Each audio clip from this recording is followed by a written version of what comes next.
Yes,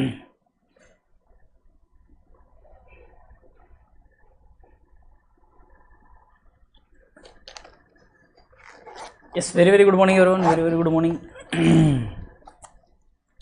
मेरे बेवफाई के किस्से सुनाए जा रहे हैं, I can see that.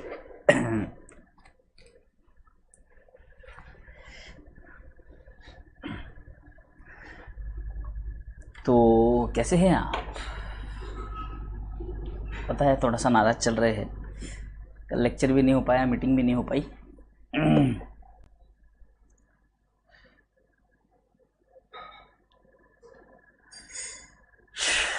Yes, I am really really very sorry guys. कल क्या है, थोड़ा सा पर्सनल एक काम आ गया था, इमरजेंसी भी थी, मतलब इमरजेंसी नहीं, वैसे मेडिकल इमरजेंसी टाइप नहीं, बट एक ज़रूरी काम था, जाना पड़ा। तो इसीलिए ना मीटिंग हो पाई, ना ही लेक्चर हो पाया। जो सुबह गए थे तो रात में ही आया हूँ, लेट आया हूँ, इसीलिए।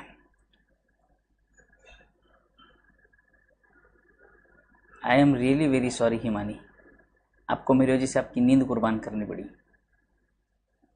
बट मैं कल बहुत सी चीज़ें कुर्बान करके आया हूँ। कट्टी सर बेवफा, ओ माय गॉड, हैशटैग मत चलाना।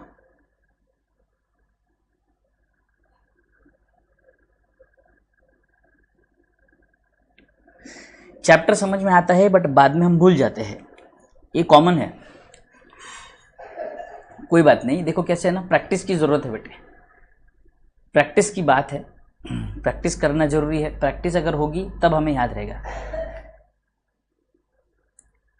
है ना। तो प्रैक्टिस जब हम करेंगे, अब देखो कैसा है, जैसे आपके रिविजन्स चल रहे हैं, तो आपने वो रिविजन्स कर लिए तो वो आपके लिए बेटर रहेगा, ताकि आपको चैप्टर्स याद आए, चैप्टर्स याद आएंगे, वो इंपॉर्टेंट है बेटे।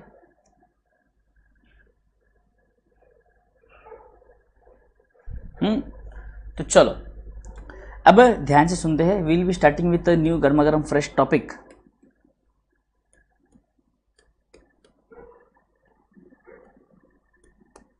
जिसका नाम है,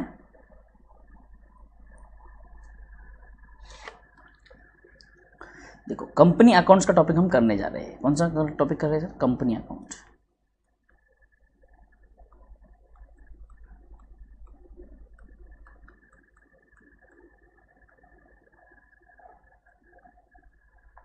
कंपनी अकाउंट्स 1, जिसमें हम सबसे पहले बात करने वाले हैं इशू ऑफ शेयर्स की। जो कंपनी अकाउंट्स आपके 2 पार्ट में चलता है चैप्टर। अभी एक मिनट देखता हूँ, रात में कौन से लेक्चर्स चल रहे हैं आपके, एक बार वो देखते पता करता हूँ मैं। फिर किसी दिन इवनिंग में मैं 8 बजे 8:30 बजे रखता हूँ, क्योंकि ये वीक में मुझे थोड़ा सा सिलेबस कंप्लीट करने का एक प्रेशर है।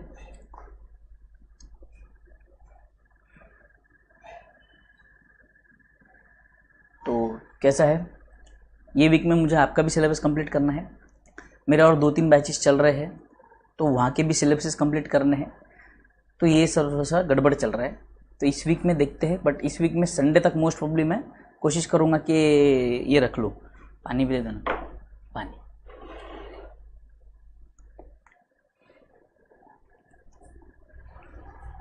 क्योंकि है फिर मीटिंग के समय बाकी के लेक्चर्स डिस्टर्ब होते हैं, प्रॉब्लम वो है।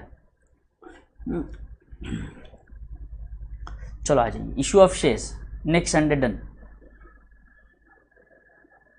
8:30 PM से 10 PM मैथ्स का लेक्चर होता है क्या? ठीक है पुरुषोत्तम जी, उसका भी कुछ करते हैं।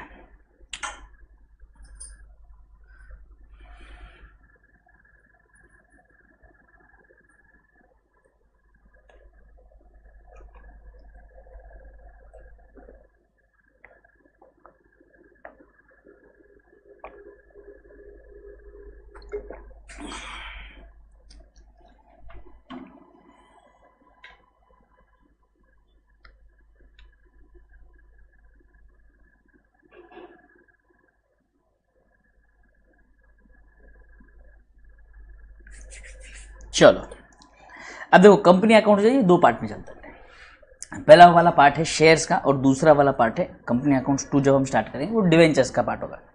ठीक है, तो आ जाओ। सबसे पहले लेट अस अंडरस्टैंड कि कंपनी क्या है। देखो बेटा, हमने शायद जब हम 12th स्टैंडर्ड में थे तब हमें 12th स्टैंडर्ड में एक सब्जेक्ट था OCM, organisation of commerce and management, जो स्टेट महाराष्ट्र स्टेट बोर्ड के थे, या तो अगर जो बाहर के स्टेट बोर्ड के बच्चे होंगे या CBSE बोर्ड के बच्चे होंगे तो आपका सब्जेक्ट होगा एक BST, business studies. Business studies के नाम से आपका सिलेबस होगा बेटे। उसमें हमने कुछ फॉर्म्स ऑफ ऑर्गेनाइजेशंस देखे थे बेटे। फॉर्म्स ऑफ ऑर्गेनाइजेशंस की बात करेंगे मेजरली, तो हमें अगर आपको याद होगा तो सबसे पहला जो था वो था सोल प्रोपराइटर। याद है सबको? Sole proprietor. फिर सोल प्रोपराइटर के बाद हमने सुना कि भाई फैमिली मिलकर काम कर रही है, तो वो बन गया आपका HUF। फिर बिजनेस को और लोगों की ज़रूरत पड़ी, बिजनेस बड़ा हुआ और लोगों की जब ज़रूरत पड़ी तो वो बिजनेस कहलाया गया, और लोग जब पार्टनर्स हमने बढ़ाए और हमने जो हमारे दो ओनरशिप हमने हमारी शेयर करी लोगों के साथ, तो उसको हमने नाम दे दिया पार्टनरशिप। बराबर है? पार्टनरशिप। और उसके बाद स्टडी मटेरियल, फाउंडेशन, प्रिंसिपल में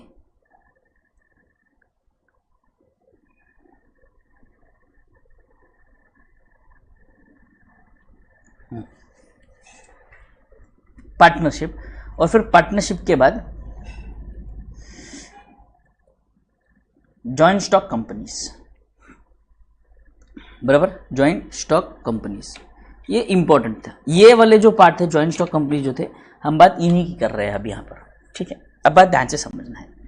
यहाँ पे सर सबसे पहले हम अगर बात करने जाएंगे तो अगर हमको पता है तो इंडिया में, अगर आप जानते हो तो इंडिया में जो हमारे धीरू भाई अंबानी भाई साहब थे, इन्होंने एक कंपनी का जो कॉन्सेप्ट है, ये जो कंपनी का जो कॉन्सेप्ट है ये लेकर आ गए थे इंडिया में। ठीक है, तो वो कहा जाता था कि ऐसे किसी दूसरी कंट्री में एक अच्छी कंपनी में अच्छे पोजीशन पर थे, उनके प्रमोशंस अच्छे होते थे, उनकी सैलरी इंक्रीमेंट होती थी, तो बड़े खुश थे। तो लोग भी कहते थे वाह वाह वाह वाह, बहुत तरक्की कर रहे हो, बहुत तरक्की कर रहा हो। तो उन्होंने अचानक से वहाँ पर जॉब पर रिज़ाइन कर दिया और इंडिया आ गए। बोला अब मैं खुद की कंपनी स्टार्ट करूँगा, खुद कंपनी बनाऊँगा। जब मैं इतना काबिल हूँ तो दूसरों के लिए काम क्यों करूँ, मैं खुद के लिए काम करूँगा। ये उनकी सोच थी। ये सोच कर वो इंडिया आए और उन्होंने कंपनी स्टार्ट कर दी इंडिया में। ठीक है, अब यहाँ पर जो कंपनी है, बेसिकली कंपनीज को गाइड करने वाले जो है वो है कंपनीज एक्ट 2016, अभी के लिए फिलहाल जो चल रहा है। वैसे तो कंपनीज एक्ट ओरिजिनली जो था वो था कंपनीज एक्ट 1956। 1956 के बाद वो 2013 में उसका अमेंडमेंट आया, 2016 में फिर एक अमेंडमेंट आया। ठीक है, तो ये अमेंडमेंट आने के बाद अभी चल रहा है कौन सा, कंपनीज एक्ट 2016। तो अभी कंपनीज एक्ट 2016 के हिसाब से डेफिनेशन काम का है क्या?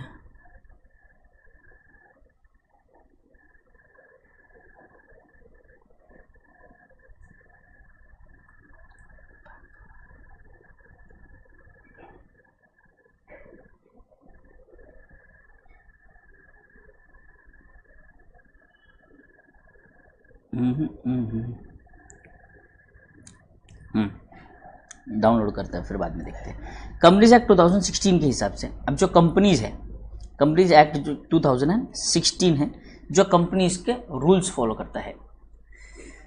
हाँ ठीक, कंपनीज के रूल्स फॉलो करता है। बट अभी जो कंपनी के रूल्स जो है कंपनीज एक्ट 2016 में बनाए गए, बट अभी ये रूल्स फॉलो हो रहे नहीं हो रहे हैं, कंपनीज पे वॉच रखना है, ये करना है। ये कौन देखेगा सर? इसका हेड होगा MCA, ministry of corporate affairs. Ministry of corporate affairs, MCA के अंडर बहुत सारे ROC होते हैं, हर डिस्ट्रिक्ट में, हर स्टेट में। Register of company, her company को अपने आप को ROC में रजिस्टर करवाना पड़ता है। उन्हें टाइमली बेसिस पर, कौन से ग्रुप में लिंक नहीं आई बेटा? रिया अग्रवाल, सभी ग्रुप्स में तो डाल दी थी मैंने, फिर शायद कोई मिस हुई।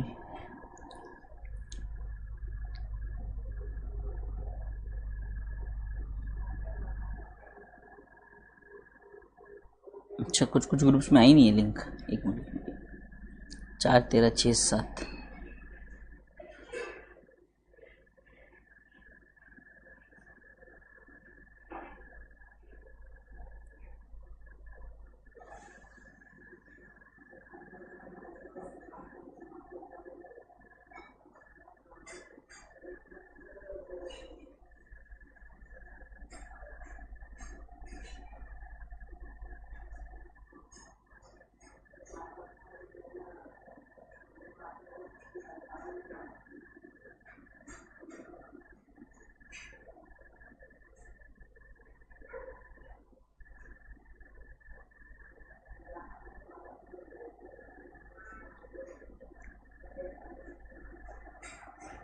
अब मेरे ख्याल से मुझे लगता है सब तरफ आ गई है लिंक।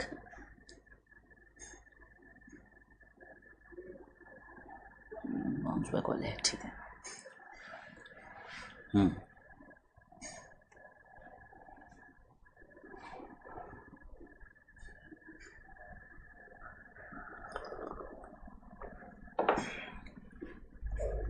ठीक है, डन यहां तक।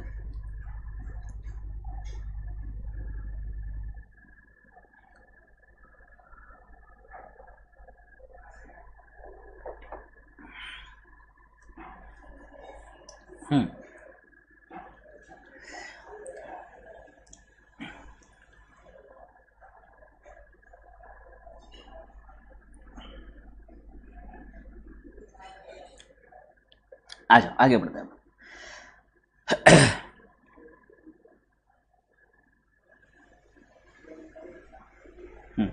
आप ध्यान से सुनेंगे। आरओसी जो क्या करता है, कंपनी का पूरा डेटा रखता है अपने पास। तो मतलब जब भी कंपनी रजिस्टर होगी तो आरओसी के पास रजिस्टर करवाना पड़ता है। कंपनी के बारे में जो भी डिटेल्स होंगे, सारे उनके annual financial statements, audited financial statements, जो भी उनके रिलेटेड डॉक्यूमेंट्स होंगे, सारे के सारे हमें आरओसी में क्वार्टरली बेसिस पे, सेमी एनुअली और एनुअली बेसिस पर सबमिट करना पड़ता है। तो कंपनीज के ऊपर पूरा अधिकार रखते हैं कौन? MCA, ministry of corporate affairs, ministry of corporate affairs. अब ये बात ध्यान से समझेंगे यहाँ तक, यह यहाँ सब समझ में आ गया सबको? Very good. अब कंपनीज जो है इनके कुछ हमें सेलिएंट फीचर्स हमें समझने जरूरी है, जिसके बेसिस पर हमें क्या होता है ना, क्वेश्चंस एग्जाम में भी आते हैं। कुछ एग्जाम में जो क्वेश्चंस आते हैं, थियरी क्वेश्चंस आ सकते हैं, तो थियरी क्वेश्चंस को हमें टैकल करना पड़ेगा। इसीलिए हमें थोड़ी सी थियरी भी जाननी ज़रूरी है। स्टडी मटेरियल ये रहा इन फाउंडेशन।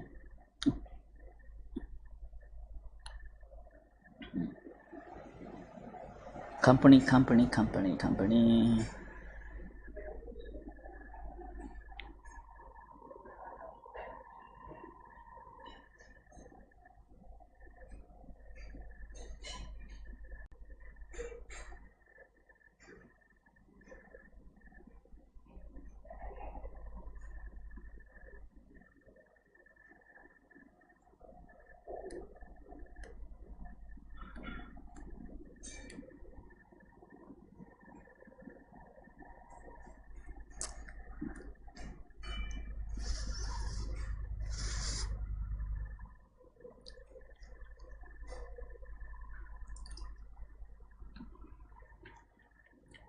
मौका नहीं है बेटे, वो MCA है वो।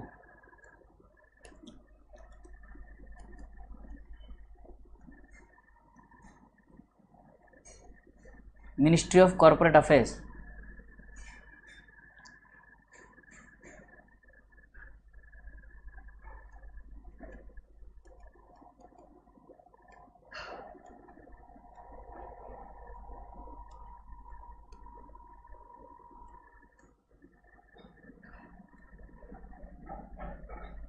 इसके जो हेड होते हैं वो अपने फाइनेंस मिनिस्टर होते हैं।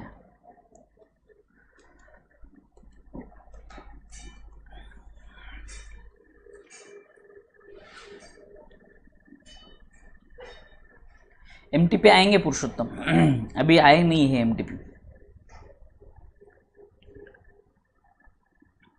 ठीक है, तो चलो यहां तक क्लियर। आ जाओ आगे बढ़ते हैं। अब देखो यहां पर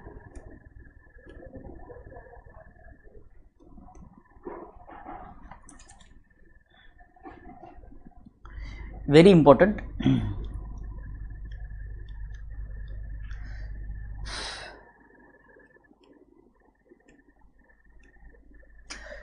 salient features of company, salient features of the company. सबसे पहले अगर हम देखेंगे तो incorporated association, a company comes into existence through the operation of law, therefore incorporation of company under companies act is must. Without such registration, no company can come into existence. Being created by law, it is regarded as an artificial legal person. पहली बात तो एक incorporated है यानी कि registered है, ROC के under से कंपनीज एक्ट के अंडर रजिस्टर करवाना पड़ता है आरओसी के पास। फिर ये एक सेपरेट लीगल एंटिटी है, मतलब it enjoys a separate entity, separate identity. इसकी आइडेंटिटी अलग है कि भाई ये लोग मानते हैं कि भाई सेपरेट कंपनी अलग है, ओनर्स अलग है। ठीक, a company as a separate legal entity not affected by changes in its membership. Perpetual existence यानी कि आपका going concern concept. Since company has existence independent of its members, it continues to be in existence despite of the death, insolvency, change. Common seal. This is another important feature of a company. Common seal का मतलब क्या sir? Common seal ठप्पा जो लगता है, बराबर है, stamp जो लगते हैं, उसको हम कहते हैं कॉमन सील कंपनीज. तो कंपनीज जब भी बात हम समझने की कोशिश करो, हम when a person communicates with another person, हम बात कर सकते हैं, हम मैसेज कर सकते हैं, अपने नंबर से मैसेज करेंगे तो समझ में आता है कि ये कुछ कम्युनिकेट कर रहे हैं, बराबर है. बट कंपनीज के केस में we need to understand one thing. Companies जब कम्युनिकेट करती है तो हाउ विल वी अंडरस्टैंड कि ये कंपनी ने कम्युनिकेट किया हुआ है, बराबर है. बेसिकली देखा जाए तो company is an artificial person, but I want to understand whether I am dealing with a company और an individual of the company. अगर मैं कंपनी के साथ डील कर रहा हूँ तो जो भी बंदा ऑथोराइज्ड होगा, जैसे आपका डायरेक्टर हो सकते हैं कोई, या कोई मैनेजिंग डायरेक्टर हो सकते हैं, तो इनके साथ कोई डीलिंग चल रही है कंपनी से रिलेटेड,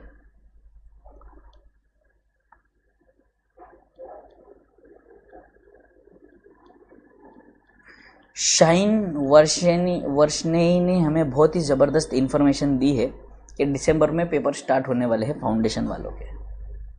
थैंक यू शाइन. तो अब आगे यहाँ पर ध्यान दीजिए सब. तो कहाँ थे हम? लिंक तोड़ देते हैं.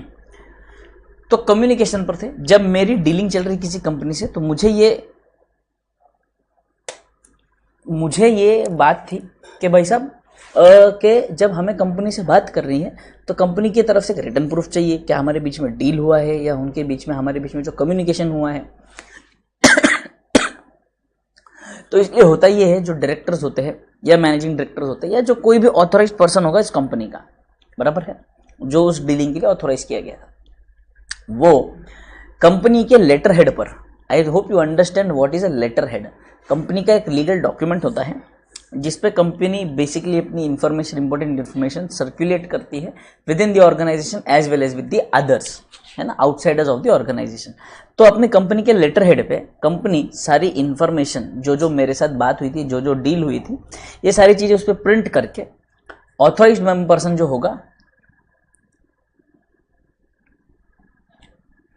तो मुझे समझ एक बात समझो, जो आपका लेटर हेड होता है उस पर जो ऑथोराइज्ड पर्सन की सिग्नेचर होगी और उस कंपनी का एक कॉमन सील यानी कंपनी का एक कॉमन ठप्पा लगा होगा बेटा, ठीक, कंपनी का ठप्पा लगा होगा.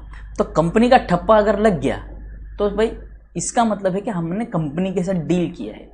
तो common seal plays a very important और vital role in case of a company. हाँ, होता ऑप्शनल है, कॉमन सील ऑप्शनल चीज है, बट इट इज प्रेफर्ड. जैसे हमारे पार्टनरशिप में था, ठीक है, ऑप्शनल है, your agreement can be written और oral, but it is written is preferred. वैसे ही कॉमन सील ऑप्शनल है, कॉमन सील हो या ना हो चलेगा, कोई प्रॉब्लम नहीं है, बट अगर रहेगा तो ज्यादा बेटर है, ठीक. Company is not a natural person, therefore it can not sign the documents in the manner as a natural person would do. In order to enable the company to sign its documents, it is provided a legal tool called common seal. तो signature की तरह use किया जाता है उसे.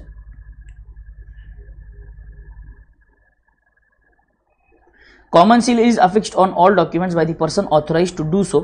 In turn, puts his signature or on behalf of the company. Common seal to be affixed on certain documents such as bill of exchange, share certificate, etc. Now use of common seal has been made optional. अब वो optional हो चुका है, ठीक है. Limited liability, यहाँ पे liability of every share holder of a company is limited to the amount he has agreed to pay to the company on the shares allotted to him. In if such shares are fully paid up, he is subject to no further liability. ध्यान से समझो sir, ये shares fully paid up, partly paid up नहीं समझ आ रहा sir, चिंता मत करो, वो सब हमें डिटेल में समझना. कुछ बच्चे हमारे तेज तर्रार जो ऑलरेडी 12th स्टैंडर्ड में कंपनी अकाउंट्स पढ़ चुके हैं उन्हें पता है, बट हम थोड़ा सा और डिटेल में समझेंगे यहाँ पर उस चीज़ों को, ठीक. आ जाइए. Distinction between ownership and management, यहाँ पर ओनर अलग होंगे और आपका मैनेजमेंट भी अलग होगा. अगर हम समझेंगे तो ownership is with the share holders, and management is with the board of directors, बराबर है। Since the number of share holders is very large and may be distributed at different geographical locations, it becomes difficult for them to carry on the operational management, बराबर है ना। पूरे India में सब तरफ scattered है भाई साहब। कोई एक कंपनी है, कहाँ पर है सर कंपनी मुंबई में, पुणे में है, ठीक है। पुणे में कोई बड़ी कंपनी है, तेजस अर्ली कट्टी पब्लिक लिमिटेड कंपनी, तो ऐसी कंपनी है, इसके सब शेयर होल्डर्स हैं। अपने पुलिन भुयान है, नाम पहली बार देख रहा हूँ पुलिन भुयान का, बट ठीक है। राहुल कुमार शर्मा जी है, भरत जादव, ये मनुष्य कहीं सुना सुना सा लग रहा है, भरत जादव, ठीक है। पुनर्जन्म हुआ है लगता है भरत जादव का। तो अनमोल हुए, भरत भाई हुए, अपना देसाई नहीं दिख रहा है आज, देसाई, नमन, मधुर, आजिम, पुरुषोत्तम और हमारे शाहीन भाई साहब, इन्होंने भी खरीद लिया शेयर्स मान लो। बट अभी अनमोल साहब रहते एक स्टेट में, नमन एक तरफ रहता है, पुरुषोत्तम एक जगह रहता है, राहुल एक तरफ रहता है, हर कोई जितने भी ओनर्स है, सारे शेयर होल्डर्स है, सारे स्कैटर्ड है पूरी इंडिया में। तो सर सारे डिसीजन लेंगे कैसे, कंपनी चलाएंगे कैसे, इसीलिए क्या किया जाता है, तो हम क्या करते हैं, हम एक बोर्ड मीटिंग, एक कुछ नंबर ऑफ मेंबर्स, 5 लोग 6 लोग ऐसा इलेक्ट करके एक बोर्ड ऑफ डायरेक्टर्स बनाएंगे। बोर्ड ऑफ डायरेक्टर्स बनाकर उनके हाथ में कंपनी हैंड ओवर करेंगे, बोलेंगे भाई साहब आपने क्या करना है, आपने कंपनी चलानी है, और जो भी important decision day to day businesses जो होते हैं वो आप संभालो, कोई दिक्कत वाली बात नहीं है। कितना परचेस करना है, कहाँ से परचेस करना है, कितना सेल करना है, क्या सेल करना है, इसमें हमारा माथा नहीं खाना, ये हमारा लुकआउट नहीं, ये आपका लुकआउट है। हाँ, बट कंपनी की क्या परिस्थितियां चल रही है, इंपॉर्टेंट डिसीजंस कि नया डायरेक्टर अपॉइंट करना है, कोई डायरेक्टर को निकालना है, कोई नया ऑडिटर अपॉइंट करना है, कंपनी को एक्सपांड करना है, नई ब्रांच डालनी है, ऐसे जो जो अलग अलग डिसीजंस होते हैं, ऐसे डिसीजन के लिए आपको हमारी परमिशन लेनी पड़ेगी। तो इसलिए वो कहते हैं कि भाई साल में एक बार, पूरे साल में एक बार हम मिलेंगे, जो जहाँ पर हम फ्री में चाय समोसा खाएंगे, फ्री का चाय समोसा खाएंगे, जिसका खर्चा कंपनी उठाएगी। हैं,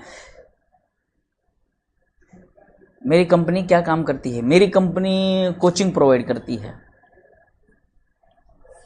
ऑल ओवर दी वर्ल्ड।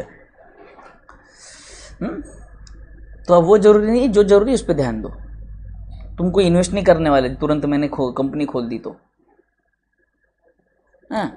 तो अभी फ्री का चाय समोसा खाने के लिए बुलाएंगे सब शेयर होल्डर्स को, भाई साल में एक बार बुलाएंगे, बिठाएंगे, चलो बैठो बैठो बैठो, बैठो बैठो बैठो, बैठ गए, यस बैठ गए भाई साहब, चलो सबके लिए चाय दे दो, सबके लिए समोसा दे दो, सबके लिए पानी दे दो, खत्म। अब भाई चुपचाप चाय समोसा खाओ और हमारी बात सुनो। अब हम जर्नल, ये कौन है, ये संस्कार वाघ, वो जर्नल नहीं है रे mad, this journal is not, that is the this general, this is the that, not this. What do you do? Mad, ठीक है, अंडरस्टैंड, ओके, नो। तो हमने क्या बोला कि भाई साहब शांति से बैठ जाओ, अब सुनो हमारी बात। देखो हमारी कंपनी ने ये सेल किया है, इतना हमारी कंपनी का सेल था, इतना हमारी कंपनी ने खर्चा किया है, इतना हमने प्रॉफिट कमाया है। इसके अलावा कंपनी ने इस साल नए एसेट्स लिए हैं, कुछ हमने लोन भी लिए थे। इसके अलावा हमने क्या कहते हैं, जो नया ब्रांच के बारे में भी हम सोच रहे हैं, हम एक्सपेंशन के मूड में हैं, हम नया प्रोडक्ट भी डेवलप कर रहे हैं, डिज़ाइन कर रहे हैं। तो उसको प्रोडक्ट को भी हम लोग 2 साल में जैसे ही सक्सेसफुल हो जाएगा, हम क्या करेंगे, लॉन्च कर देंगे। आपकी परमिशन उस समय हम लेंगे जब प्रोडक्ट रेडी हो जाएगा, आपके सामने डेमो रखेंगे। तो ऑटो रॉन्ग हो गया, अच्छा ऑटो करेक्ट होता है भाई साहब का, ऑटो रॉन्ग हो गया। हाँ, एक ही समोसा मिलेगा बेटे, जिसके जितने शेयर है उतना समोसा मिलेगा। अगर 1 शेयर है तो 1 समोसा मिलेगा, 10 शेयर है तो 10 समोसा मिलेगा।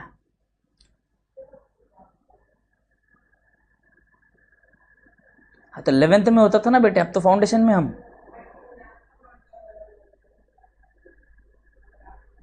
80% शेयर तुम ही रख लेना। ओके, डन अनमोल।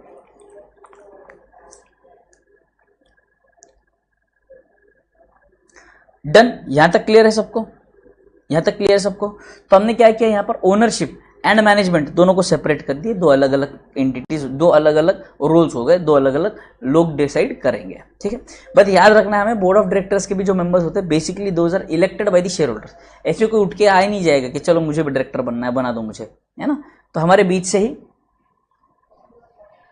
हाँ अनमोल को 80 समोसा, तुमको क्या मालूम मैंने कितना समोसा लाया हुआ है। Not a citizen, not a citizen. A company is not a citizen in the same sense as a natural person is. Though it is created by the process of law, it has a legal existence but does not enjoy the citizenship rights and duties as are enjoyed by the natural citizens. Transferability of shares, the capital is contributed by the shareholders to the subscription of shares. Through the what? Subscription of shares. Such shares are transferable by its members except in case of private limited company. Private limited company में shares transfer करना आसानी से allowed नहीं है, क्योंकि वो private limited company है, तो ऐसे किसी को भी शेयर्स नहीं दे सकते। वहां पर शेयर्स आर होल्ड बाय, देखो बात ध्यान से समझेंगे हम लोग।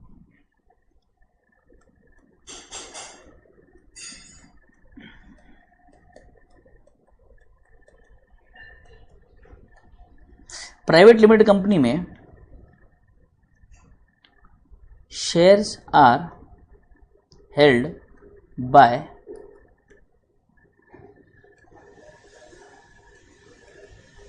close friends and relatives और फैमिली मेंबर्स, बराबर। एंड यहां पर shares are held by general public, held by what? General public, ठीक है।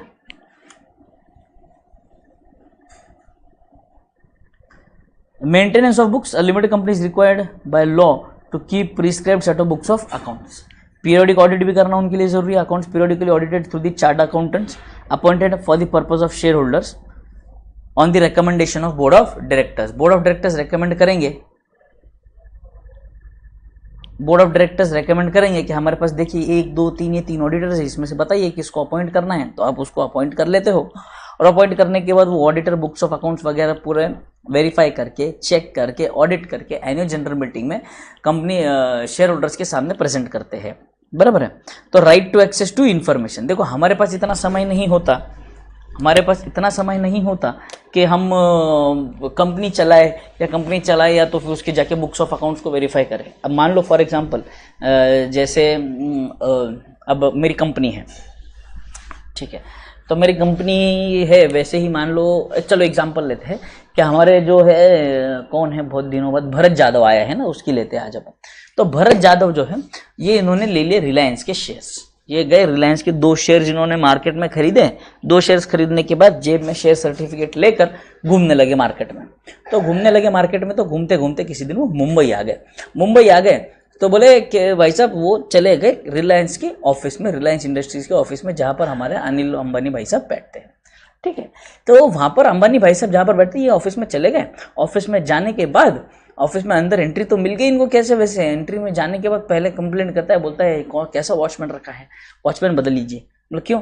बोले वॉचमैन बोलता है कि वॉचमैन मालिक आया है, मालिक को फिर भी वो पहचानता नहीं है और सल्यूट नहीं करता है। बोला कैसे मालिक को? बोला मेरे पास पूरे कंपनी के 2 शेयर्स है। कितने शेयर्स है कंपनी के? पूरे 2 शेयर है मेरे पास, 2 शेयर्स है, ऐसा कहता है। और वो कहता है कि ऊपर जाने के बाद बैठता है केबिन में, सीधे फाइनेंस मैनेजर के केबिन में जाता है, टांग पर टांग चढ़ा देता है, मस्त बोलता है ओ भाई साहब चलो बुक्स ऑफ अकाउंट्स लेकर आओ फटाफट, चलो चलो चलो, ट्रायल बैलेंस लेकर आओ लास्ट मंथ का, चलो परचेज बुक लेकर आओ भाई साहब, चलो सेल्स लेकर आओ। लोग हैरान परेशान हो जाते, बोले कौन है ये इंसान। तो फिर कोई पूछने आता है भाई साहब क्या बात, आप कौन हो जो हमारे बुक्स ऑफ अकाउंट्स मांग रहे हो? हाँ, तो कहते हो मैं हूं, मैं भरत आला परत, भरत जादव, मैं इस कंपनी का ओनर, जिसके पास पूरे कंपनी के पूरे 2 शेयर्स है। कितने शेयर्स है? पूरे के पूरे 2 शेयर्स है। पूरे 1000 रुपए लगाकर मैंने इस कंपनी के 2 शेयर्स खरीदे हैं। बोलो तो क्या होता है? कुछ नहीं, फाइनेंस मैनेजर आवाज लगाते हैं, सिक्योरिटी गार्ड आइए, उठाइए, बाहर फेंकिए, खत्म। बोला सर बोलो। ए तू जा रहे, सही बात है, सही बात है। अब बोर्ड ऑफ डायरेक्टर्स भी लाइक ए तू जा रही, it will be like that. तो सर यहाँ पर तो ओनरशिप जो है, आप कहते हो कि भाई शेयर होल्डर्स जो ये तो ओनर्स है, ओनर्स जब जा रहे हैं तो उनको आप दिखाते नहीं हो आपके बुक्स ऑफ अकाउंट्स, ये तो गलत है ना सर। भाई गलत कैसे है? आप हो कौन भाई? 100 करोड़ कंपनी, 100 करोड़ की कंपनी की शेयर है, 100 करोड़ रुपए में आपने लगाए 1000 रुपए, और आप कहते हो कि अभी मैं ओनर हूं, मैं देखूंगा सब कुछ। ऐसा थोड़ी ना होता है भाई साहब। समझ में आ रहा है सबको? 2 शेयर में इतना बवाल, बोलो बोलो, ऐसा है। तो ये ऐसे थे भरत, कहते हैं कि हम 1 महीने बाद आज हम आए हैं, 1 महीने पहले हमने शेयर्स खरीदे थे, आज पूरे 1 महीने हो गए शेयर्स खरीद के, अब हमें बुक्स ऑफ अकाउंट्स दिखाइए। तो ये ऐसी हालत होती है। तो पता चला बाद में, ये तो फिर भी लंबी कहानी चला दी मैंने थोड़ी सी, वरना लंबी, वैसे तो बेसिकली अगर समझो भरत चला भी जाता है रिलायंस इंडस्ट्रीज के ऑफिस के बाहर भी, तो उसको वॉचमैन नहीं खड़ा नहीं करना, वॉचमैन ने वहीं के वहीं भगा देना उसको, चल भाग यहाँ से, चल।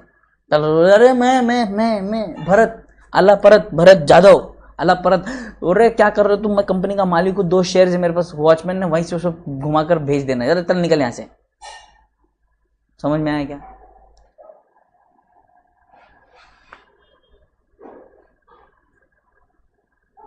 बोलो, यहाँ तक क्लियर सबको? तो ऐसे है ओनरशिप, बस आप 2 शेयर्स खरीद लोगे और जाके बवाल मचा दोगे कंपनी में, तो आपका बवाल हो जाएगा। ठीक है। Right to access to information, the right to of the share holders of the company to inspect books of accounts with the exceptions of books open for inspection under the statute is governed by the articles of association. ठीक है। अब देखो sir, companies में 2 चीजें और होती हैं, एक होता है AOA और MOA, articles of association, memorandum of association. भाग गया है शायद भरत, दिख ही नहीं रहा मुझे तो।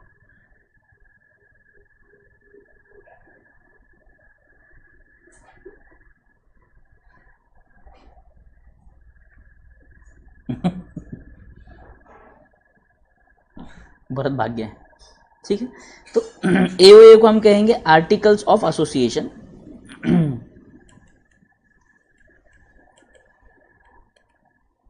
और MOA को हम कहते हैं क्या? Memorandum of association.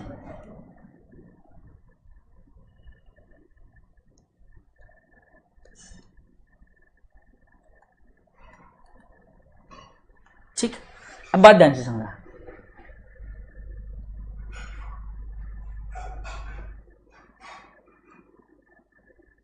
दो समोसा क्यों देंगे भाई? यहां नहीं मिलेगा 2 समोसा,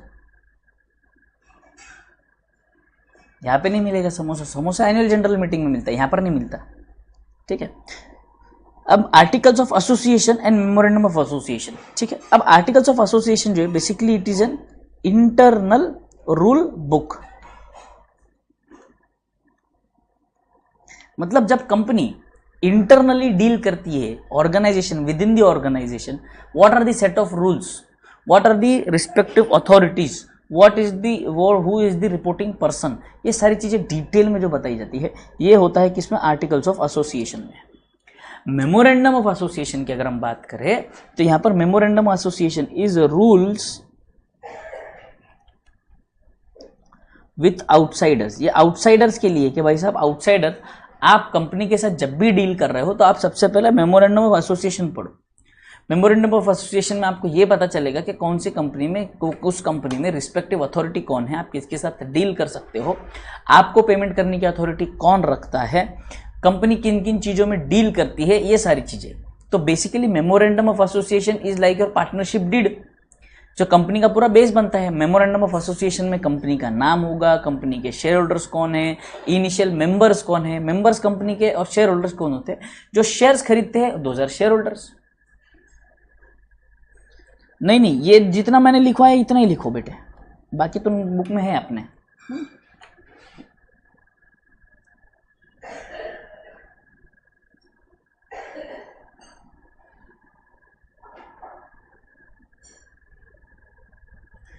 मधुर कैसी गंदी गंदी इमोजी डालते हो, नाक में से कुछ आ रहा है जैसे।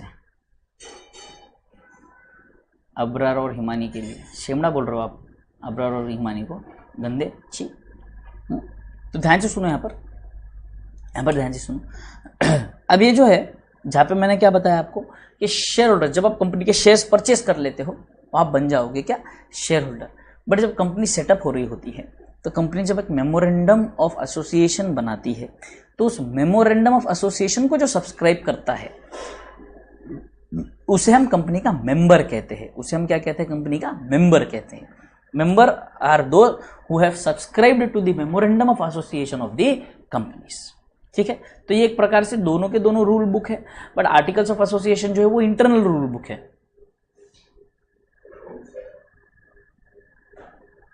अच्छा, आंख में से आ रहा है, फिर ठीक है, ठीक है, फिर ठीक है। मुझे क्या लगा मधुर शेमड़ा शेमड़ी बोल रहा है उसको, अब्रार और हिमानी को। ठीक है, आ जाइए, टाइप्स ऑफ कंपनीज देखेंगे यहाँ पर, देखो आ जाइए, ये भी इंपॉर्टेंट है आपके ट्रू और फॉल्स के पॉइंट ऑफ व्यू से। सेक्शन 245 में बोला जाता है, 2 सबसेक्शन 45 में, government company means any company which is not less than 51% of the paid up share capital is held by the central government, state government और governments, और partly by central और partly one और more state governments, includes the company which is subsidiary company such as a government company. ठीक है, foreign company, foreign company means any company or body corporate has a place of business in India, whether by itself or through an agent, physically through electronic mode, and conducts any business activity in India in any other manner. Private company, private company is a company which by its articles restrict the right to transfer its shares.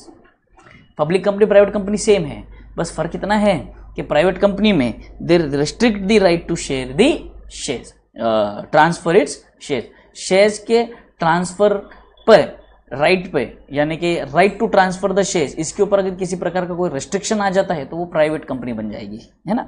Accept in case of one person company limits the number of its members to 200, provided that where 2 or more persons hold 1 or more shares in the company jointly, they shall for the purpose of this sub clause be treated as a single member.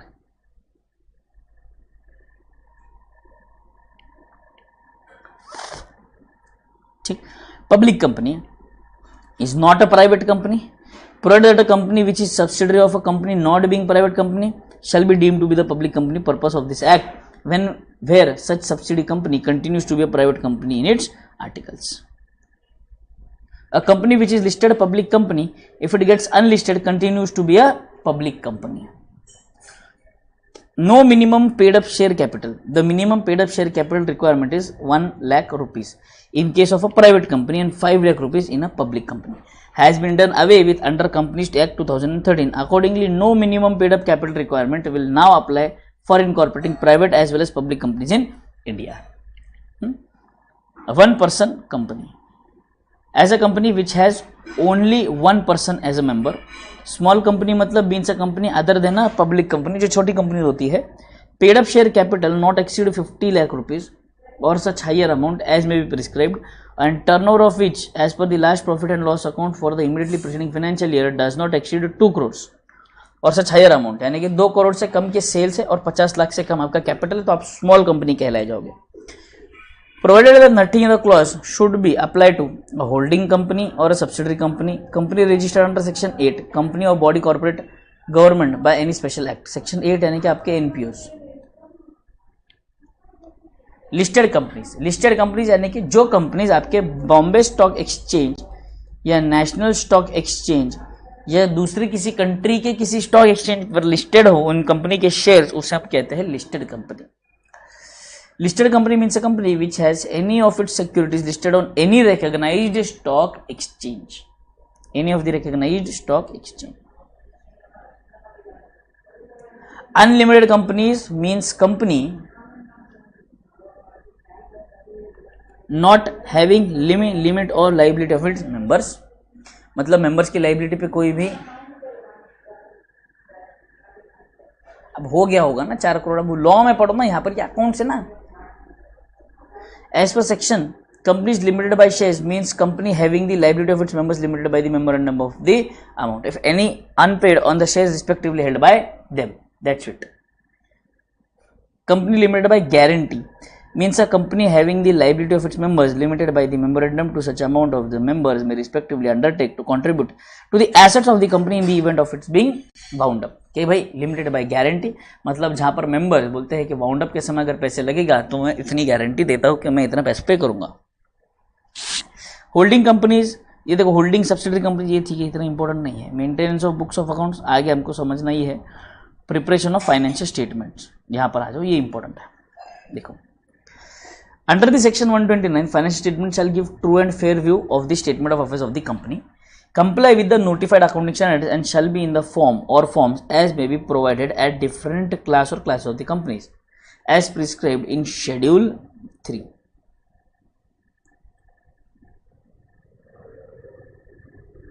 schedule 3, the board of directors of the company shall lay financial statements at every annual general meeting of a company। क्या? एक balance sheet, दूसरा profit and loss account in case of companies carrying on activity not for profit and income and expenditure account for the financial year. अगर आप एक NPO हो, non trading company हो, section 8 company हो, तो आपको income and expenditure account देना है, ठीक है। Cash flow statement for the financial year, statement of changes in equity, an explanatory note in annexed for forming part or document referred in sub clause 1 to sub clause 4, यानी कि notes to accounts की बात चल रही है यहां पर।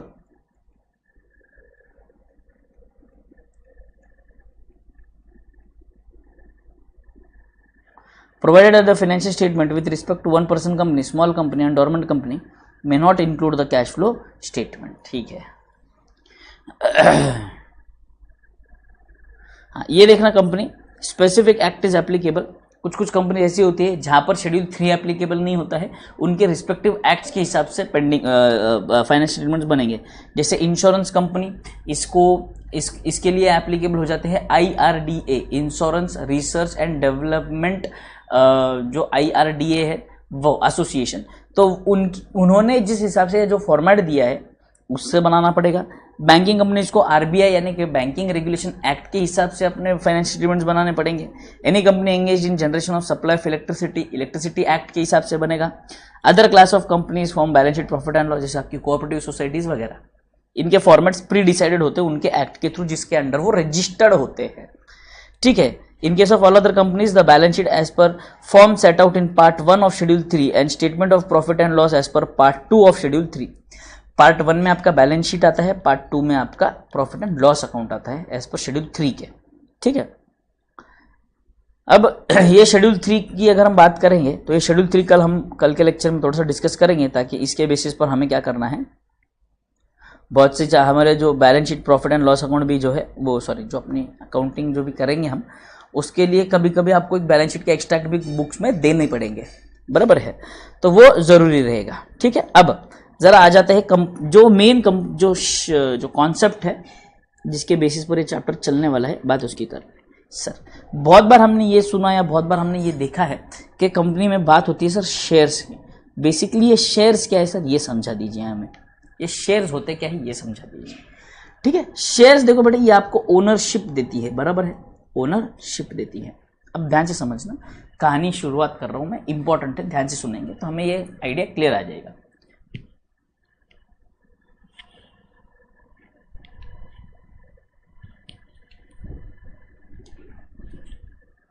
ठीक है, वेरी गुड रंजना जी, आप ऐसा लग रहा है लेट ज्वाइन करके 1.5 की स्पीड से देख कर आए हो, फाइनली आप पहुंच गए, अच्छी बात है, चलो बढ़िया। अब यहाँ पर ध्यान देंगे सब।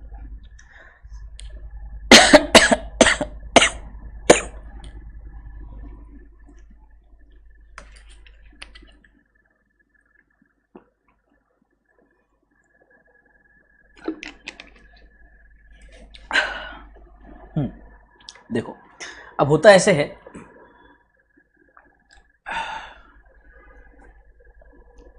मान लो पार्टनरशिप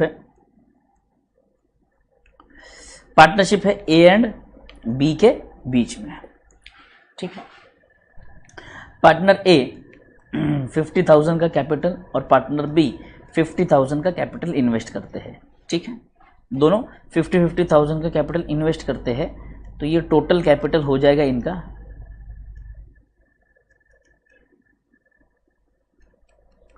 1,00,000, बराबर। इस कैपिटल की अगर मैं बात करूं तो इसमें एज शेयर, बराबर, ये देखा है हमने, ए का शेयर कितना है, बी का शेयर कितना है ना। हिस्सा, शेयर का मतलब क्या, हिस्सा, मराठी में बोला जाए तो वाटा, माझा वाटा, बराबर। हिंदी में बोला जाए तो मेरा हिस्सा, इंग्लिश में बोला जाए तो माय शेयर, बराबर। तो अब ये जो शेयर है, एज शेयर और बीज शेयर, यहां पर हम बात करेंगे। तो ए का शेयर जो है, प्रोपोर्शन अगर हम देखते हैं तो सर ए का शेयर जो है वो हाफ है और बी का शेयर जो है ये हाफ है सर। तो बेसिकली इन्होंने क्या डिसाइड किया कि भाई जो प्रॉफिट होगा वो हम कौन से बेसिस पर डिस्ट्रीब्यूट करेंगे सर, हम हमारे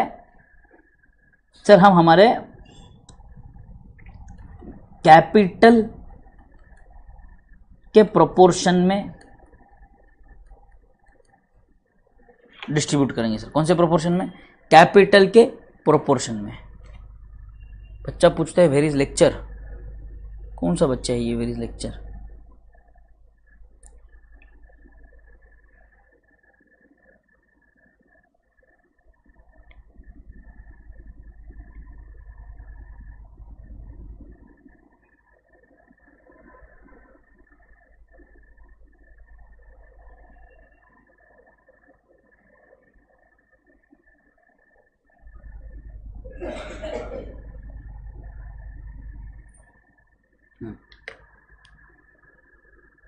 ए शेयर, बी शेयर,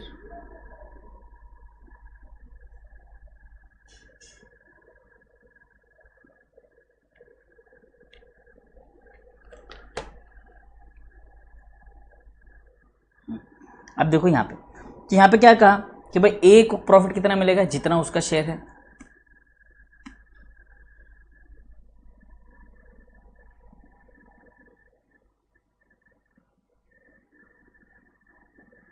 पांच को अकाउंट्स का टेस्ट है, इन्वेंट्री हुआ नहीं है।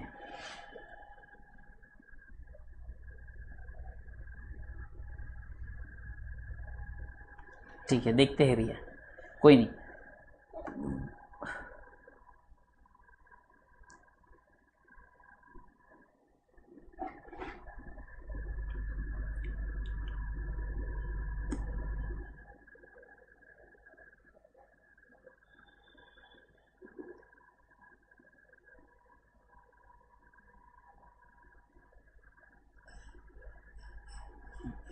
ठीक है, यहां तक क्लियर सबको। अब यहां पर ध्यान से देखेंगे, यहां पर जब हमें जरूरत थी 1,00,000 कैपिटल की तो 2 पार्टनर्स काफी हो गए सर। तो जैसे जैसे बिजनेस बढ़ता है हमें और ज्यादा कैपिटल की जरूरत पड़ती है ना, और ज्यादा कैपिटल की जरूरत पड़ती है। तो सर जब और ज्यादा कैपिटल की जरूरत पड़ती है, कैपिटल बढ़ता जाता है, तो मान लीजिए अब चाहिए कंपनी को कितने पैसे, 100 करोड़ रुपए चाहिए सर। कितने चाहिए सर, 100 करोड़ रुपए। तो ऐसे 100 करोड़ रुपए जो कोई 8-10 बंदे या 20 बंदे 25 बंदे मिलकर ये नहीं कलेक्ट कर सकते या पूल नहीं बना सकते 100 करोड़ का। इसीलिए हम क्या करते हैं, basically we go to general public. General public से हम कहते हैं कि भाई साहब जनरल पब्लिक, आप हमें थोड़ा पैसा दे दो और आप हमारे कंपनी के मालिक बन जाओ। तो अगर आप, हिंदी मूवी एक आई थी गुरु, जिसमें अभिषेक बच्चन और ऐश्वर्या राय थे, जो बेसिकली थोड़ा बहुत, मतलब उसमें एंटरटेनमेंट पर्पस भी है थोड़ा सा, बट धीरूभाई अंबानी के बेसिस पर वो मूवी बनाई गई थी कि कैसे उन्होंने कंपनी सेटअप किया यहाँ पर इंडिया में। ठीक है, तो उसमें वो कहते हैं कि भाई 1 रुपये दो कंपनी के मालिक बनो, 1 रुपये दो कंपनी के मालिक बनो, 1 रुपये दो कंपनी के मालिक बनो। तो ऐसे वो 1-1 रुपये लेके कंपनी के मालिक बनाते हैं सबको, यानी कि शेयर होल्डर बनाते हैं। क्या बनाते हैं, शेयर होल्डर बनाते हैं। तो अभी ध्यान से सुनेंगे, एग्जाम्पल को इजी करने के लिए, समझने के लिए मैं क्या करता हूँ, इस अमाउंट को 100 करोड़ के बजाय अमाउंट को छोटा कर देता हूँ अमाउंट को। मानते हैं हम लोग कि हमें कैपिटल की ज़रूरत है 1,00,000 रुपए की, 1,00,000 रुपए के कैपिटल की ज़रूरत है। तो 1,00,000 रुपए का जो कैपिटल है ये एक्चुअली बहुत से अलग अलग लोगों में डिस्ट्रीब्यूट कर दिया। मतलब इस कैपिटल को, capital broken into small parts of ₹100 each. मतलब पूरे 1,00,000 का कैपिटल जितना है,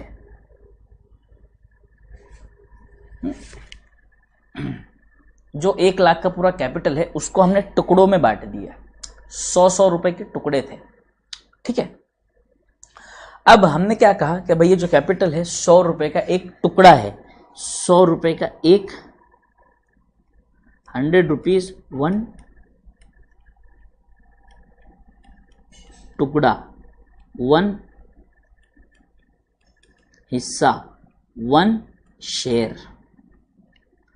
समझ में आ रहा है सबको? 100 रुपए का एक शेयर। अब जो जिसका जितना भी कैपेसिटी है उस हिसाब से वो अपने अपने शेयर्स परचेस करता है। कोई कहता है मैं 2 शेयर्स परचेस करूंगा, कोई कहता है मैं 5 शेयर्स परचेस करूंगा, कोई कहता है मैं 10 शेयर्स परचेस करूंगा, कोई कहता है मैं एक ही शेयर परचेस करूंगा। ठीक है सर, कोई बात नहीं। अब बात ये होती है कि सर प्रॉफिट डिस्ट्रीब्यूट कैसे करेंगे सर? प्रॉफिट कैसे डिस्ट्रीब्यूट करेंगे सर? प्रॉफिट जो है डिस्ट्रीब्यूटेड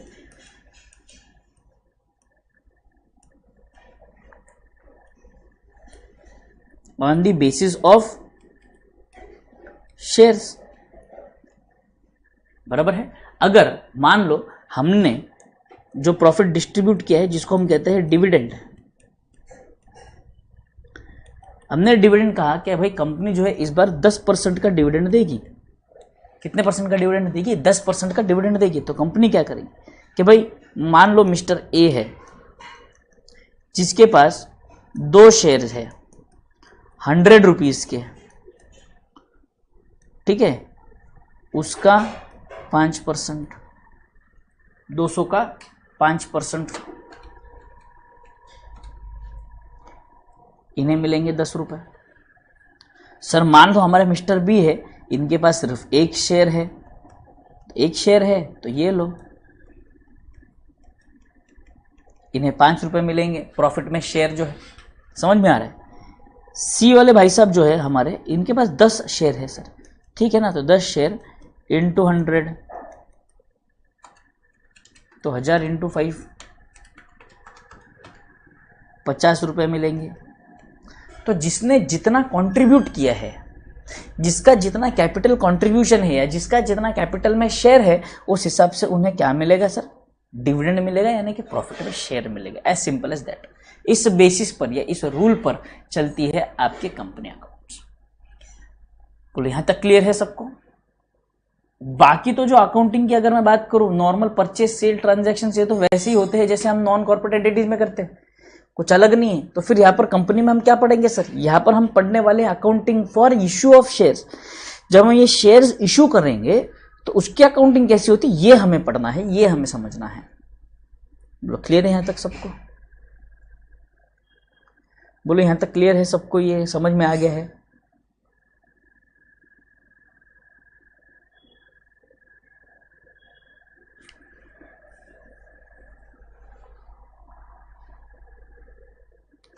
बढ़िया। अब ध्यान से सुनो, जब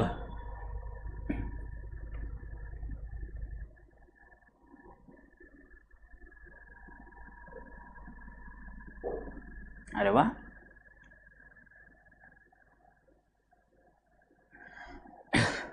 अब ध्यान से सुनेंगे यहां पर। जब अब बात है शेयर्स इशू की, देखो IPO, इनिशियल पब्लिक ऑफर, क्या बात चल रही है? Initial public offer. और FPO, फर्दर पब्लिक ऑफर, यानी कि यहां पर companies directly issue shares to public. तो इसे हम कहते हैं प्राइमरी मार्केट। जब हम कंपनी से डायरेक्ट, जब हम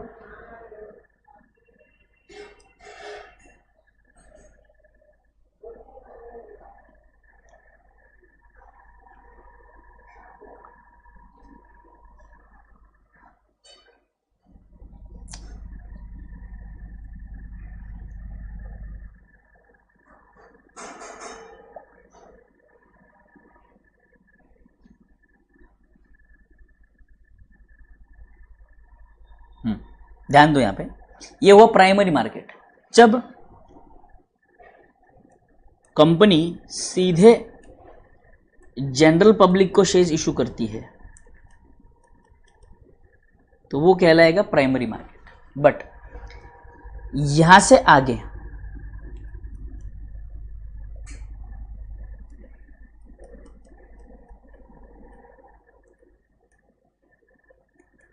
फर्दर डीलिंग्स यानी कि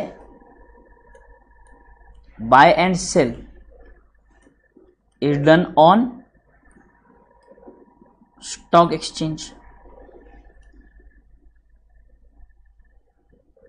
यानी कि dealing of shares already issued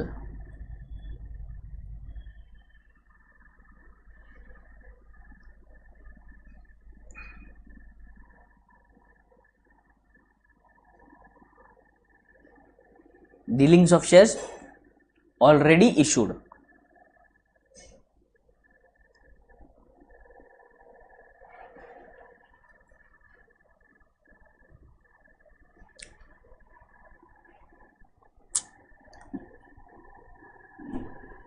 तो इसे हम कहते हैं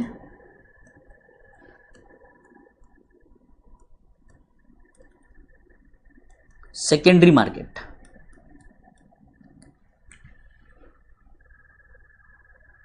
क्या कहेंगे? Secondary market.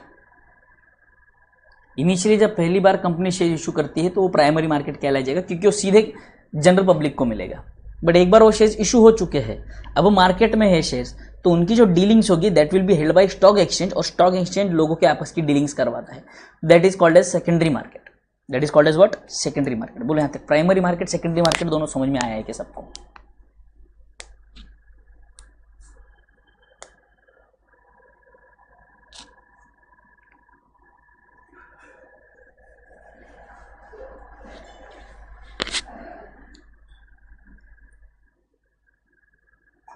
हाँ ठीक, प्राइमरी एंड सेकेंडरी मार्केट समझ में आ गया। अब बात ध्यान से समझो, सर हम सेकेंडरी मार्केट के बारे में बात करने वाले नहीं है इस वाले चैप्टर में, हम लोग सिर्फ और सिर्फ प्राइमरी मार्केट की बात कर रहे हैं सर। तो ठीक है, कंपनी, अब बात ध्यान से समझेंगे, कंपनी इश्यूज शेयर, ठीक है, company issues share eight issue price, at what? Issue price. ठीक है, अब यहां पर कुछ कुछ टर्म समझना में। सबसे पहला face value. Face value is the nominal value of share decided by company.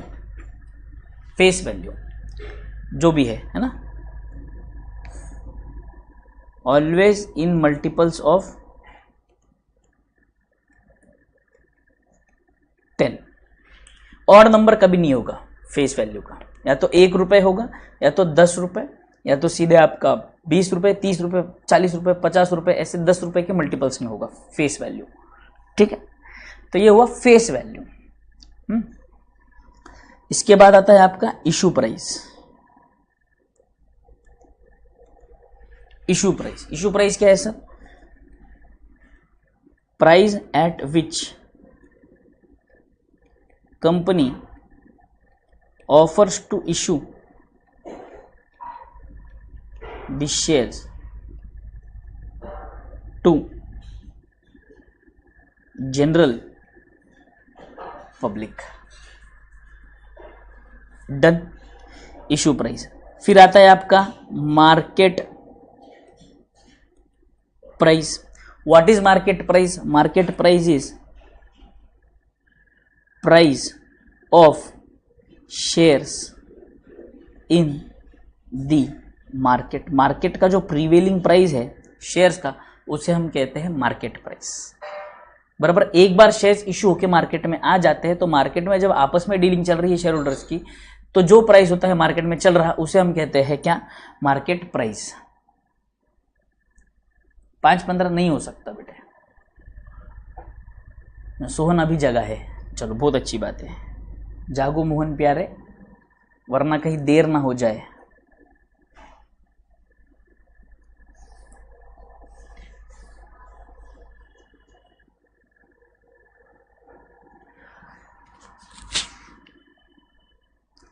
ठीक है, अब ध्यान से समझना। Issue price can be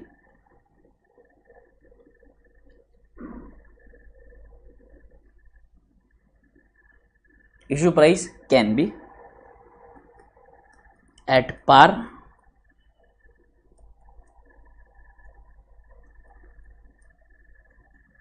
at premium,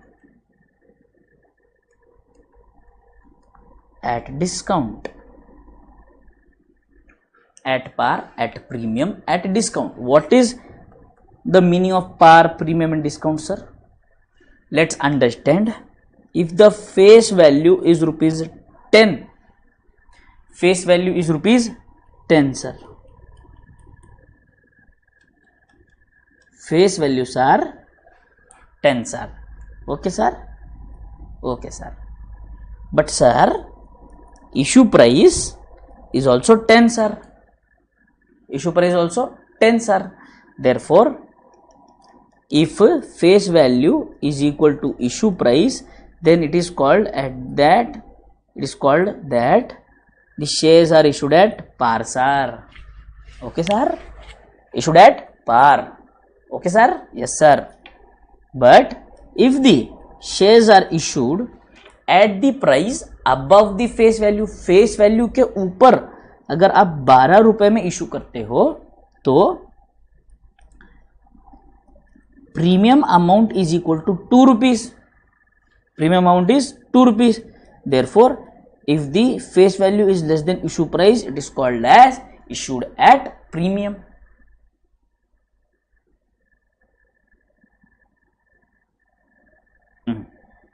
Done. अब यहां पर मान लो इशू प्राइस जो है आपका ये है 8 रुपए, तो यहां पर आपने इशू किया है डिस्काउंट पर, तो 2 रुपए यहां पर डिस्काउंट हुआ आपका. प्रीमियम की स्पेलिंग ठीक कर लो अबरार. तो यहां पर अगर आपका फेस वैल्यू जो है वो बड़ा है इशू प्राइस से, यानी कि shares are issued at a price which is below the face value, is called as what?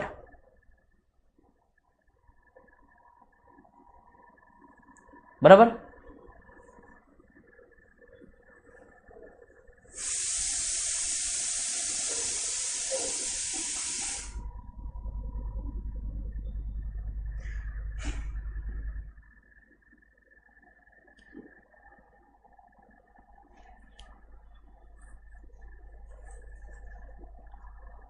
बोलो यहां तक डन है सबको? समझ में आ गया यहां तक? यस.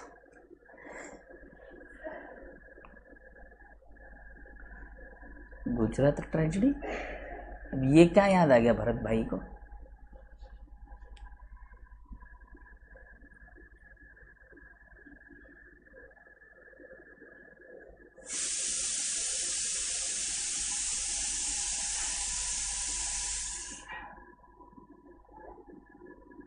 आप मुझे इसे क्यों देख रहे थे अभी? पता नहीं तुम क्या बोलते हो, कभी कभी समझ में नहीं आते तुम लोग. Note, as per companies act shares can not be issued at discount. Shares can not be issued at discount.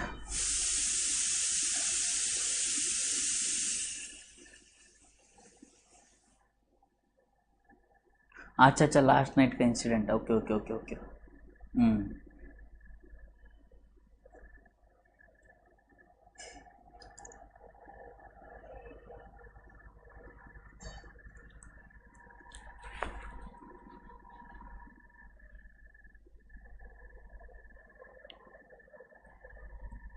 ठीक है.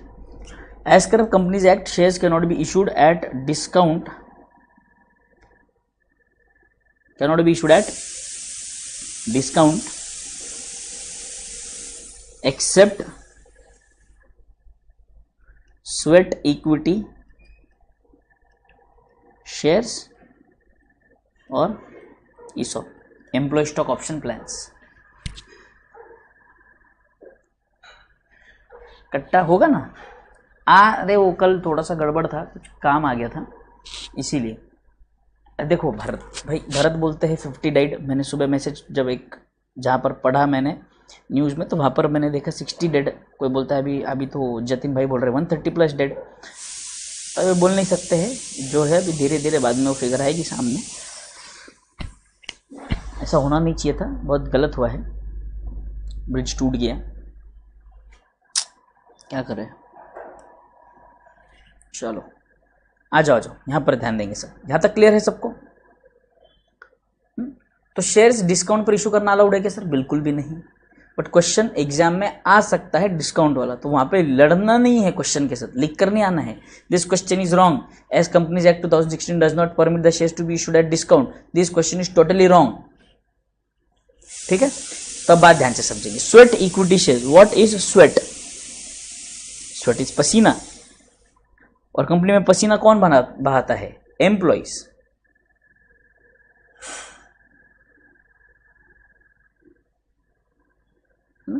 हाँ, तो भी ध्यान से समझो, जो एम्प्लॉइज होते हैं कंपनी के या जो डायरेक्टर्स होते हैं, इन्हें मौका दिया जाता है स्वेट इक्विटी शेयर्स का, कि भाई जो एम्प्लॉइज या डायरेक्टर्स है इन्हें कहा जाता है कि आप हमसे क्या कर सकते हो, शेयर्स ले सकते हो कम कीमत में, हम आपको देंगे। क्यों? खुश होकर दिया है हमने स्वेट इक्विटी शेयर्स, कि भाई आप हमारे डायरेक्टर हो पुराने, आप हमारे डायरेक्टर हो पुराने, आप हमारे एम्प्लॉइज हो, आपके काम से खुश होकर हमने आपको शेयर्स दे दिए बिल्कुल फ्री ऑफ कॉस्ट या बिल्कुल कम कीमत में दे दिया, तो उसे हम कहते हैं स्वेट इक्विटी शेयर्स। अब यहाँ पर हम बात अगर समझेंगे ध्यान से, तो बात यह है कि पूरा पैसा नहीं आया है। मान लो 100 रुपए के शेयर है, बदले में 50 रुपए आए हैं, बट स्वेट इक्विटी शेयर जो इशू किए जाते हैं उसके बदले में उनसे पैसा नहीं लिया जाता, but the consideration is taken in kind. मतलब कि भाई उन्होंने जो हमारे लिए 5 साल मेहनत की, उन्होंने हमारे साथ 5 साल जो काम किया, उसका एज क्या कहते हैं हम, ग्रेचुइटी या ग्रेशियस हमारा एक ग्रेटफुलनेस का फीलिंग जो है कंपनी का एम्प्लॉयज की तरफ का, वो हम उन्हें देते हैं। तो हम ऐसा मान के चलते कि उन्होंने जो हमें सर्विस प्रोवाइड की, that was approximately equal to ₹50 per share and ₹50 in cash. जैसे स्वेट इक्विटी शेयर्स, या तो कोई डायरेक्टर या कोई कंपनी या कोई पर्सन अपनी कंपनी को ही, मतलब कोई एम्प्लॉय, उन्होंने कुछ आइडिया दे दी कंपनी को, या कोई टेक्नोलॉजिकल नो हाउ दे दिया, या अपना कोई गुडविल दे दिया, या अपना कोई कॉपीराइट या पेटेंट दे दिया, तो बदले में कंपनी उन्हें फ्री में या बिल्कुल नॉमिनल वैल्यू पर शेयर्स इशू कर देती है। बराबर है? हाँ, तो ये जो होते हैं ये होते हैं स्वेट इक्विटी शेयर्स।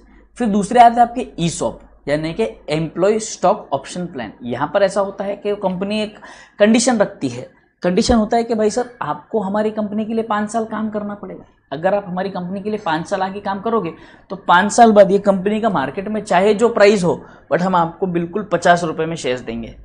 आज ही कंपनी के शेयर्स 150 में चल रहे हैं, तो आगे चल के कितना होगा, 200 जा सकता है, 250 जा सकता है अगले साल, 5 साल तक, बट फिर भी हम आपको कितने में देंगे, 50 रुपये में ही वो शेयर्स देंगे। तो ये होता है employee stock option plan. Sweat equity share जो होता है, जो ऑलरेडी उन्होंने हमें कंसिडरेशन दे दिया है, उसके बदले में हम बिल्कुल डिस्काउंटेड प्राइस पे शेयर्स दे रहे हैं।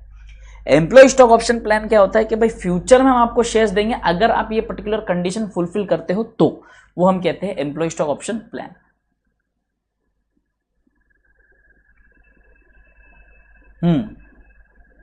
तो ऐसे एम्प्लॉयज को खुश रखने के लिए ये, या एम्प्लॉयज की लॉयल्टी बढ़ाने के लिए, या एम्प्लॉयज का टर्नओवर रेशियो कम करने के लिए ये ऑप्शंस यूज किए जाते हैं। बोलो यहाँ तक क्लियर है, सबको समझ में आ गया है? 100% समझ में आ गया है। कल अब हम लोग बात करेंगे कि भाई शेयर्स जो है डिफरेंट टाइप्स ऑफ शेयर्स क्या होते हैं। फिर इसके अलावा कंपनी जो है शेयर्स जब इशू करती है तो इशू करने के 2 हमारे पास मेथड्स है, वो 2 कौन से मेथड्स है, और फिर उन मेथड्स के बेसिस पर उसकी अकाउंटिंग भी हम कल समझ लेंगे। तो कल का लेक्चर बहुत बहुत बहुत ज़्यादा इंपॉर्टेंट होगा, क्योंकि कल हम जर्नल एंट्रीज समझेंगे, बेटे, ठीक है ना। तो कल का लेक्चर बिल्कुल भी मिस नहीं करना है, बहुत ज़्यादा इंपॉर्टेंट लेक्चर रहेगा कल का, है ना। ओके। पक्का क्लियर है? बोलो, आज का सेशन जो हुआ उसमें सबको सबको चीजें समझ में आ गई है क्या? क्लियर है क्या?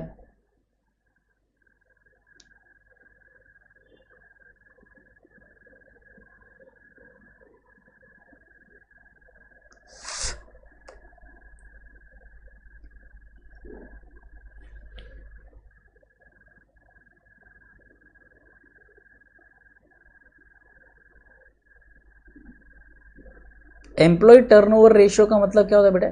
कुछ कुछ कंपनी ऐसी होती है कि जहाँ पर एम्प्लॉय ज्वाइन करते हैं और ज्वाइन करते ही तुरंत छोड़ देते हैं। तो नंबर ऑफ एम्प्लॉयज जो बार बार ज्वाइन कर करके छोड़ देते हैं, बार बार मतलब आ रहे हैं जा रहे हैं, आ रहे हैं जा रहे हैं, मतलब कंपनी को बार बार नए एम्प्लॉयज हायर करने पड़ते हैं, बार बार छोड़कर जा रहे हैं। तो पर हम कहेंगे कि उस कंपनी का एम्प्लॉय टर्नओवर रेशियो बहुत ज़्यादा है ना। रिटेंशन रेशियो बहुत कम है कि भाई एम्प्लॉय ज्वाइन होकर रिटेन होते हैं, ये कम है।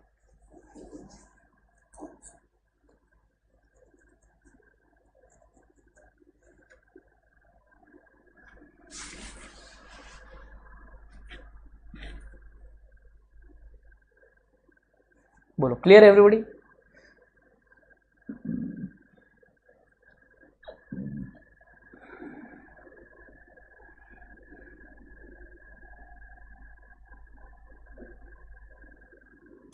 yes, okay, fine, so we'll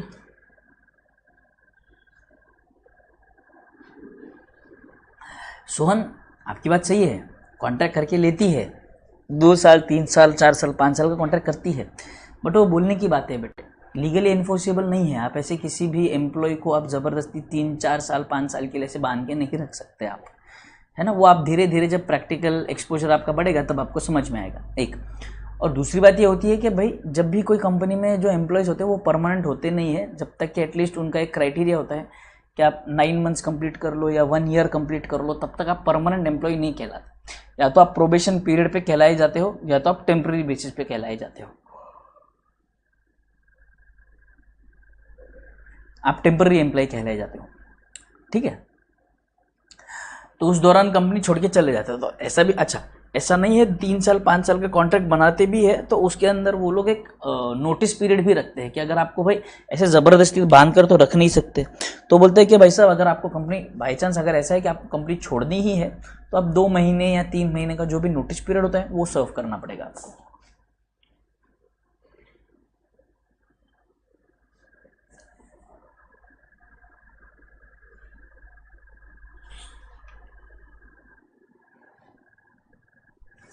नहीं नहीं नहीं नहीं, डिपेंड करता है सोहन, ऐसा ज़रूरी नहीं कि सैलरी कम होना चाहिए ज़्यादा होना चाहिए, जो भी होना चाहिए, बट डिपेंड करता है वो तो ओहदे पे डिपेंड करता है, या जो भी वैकेंसी जिस भी पोजीशन के हिसाब से सैलरी होगी।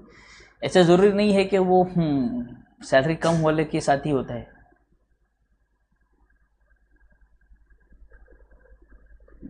चलो done, very good, so will stop the lecture over here, will be meeting tomorrow at the same time.